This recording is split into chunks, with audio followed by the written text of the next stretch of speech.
ఈ తెలంగాణ నేల లేకపోతే, ఒకవేళ ఇక్కడ కాకపోతే సుద్దాల హనుమంతు పుట్టేవాడా, సుద్దాల హనుమంతు కవిగా పరిణామం చెందేవాడనే ప్రశ్న ఒకసారి వేసుకుంటే 1921 ఆంధ్ర జనసంఘం పుట్టిన కాలం.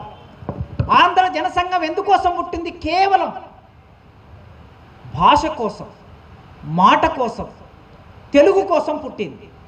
ఈ ఆంధ్ర జనసంఘం తెలుగు కోసం పుడితే, భాష కోసం పుడితే, అది గ్రామాల్లోకి వెళ్ళినప్పుడు, మహాభారతంగా వెళ్ళినప్పుడు, భాగవతంగా వెళ్ళినప్పుడు, ప్రజలకు తెలుగులో చదువు చెప్పుదామని వెళ్ళినప్పుడు అసలు సమస్య ముందుకొచ్చింది. భూమి సమస్య ముందుకొచ్చింది, వెట్టి చాకిరి సమస్య ముందుకొచ్చింది. ఈ సమస్య ముందుకొచ్చినప్పుడు ఆంధ్ర జనసంఘం పరిష్కరించే శక్తి దాని దగ్గర లేదు. లేనప్పుడు అది ఆంధ్ర మహాసభగా మారింది 1930లో.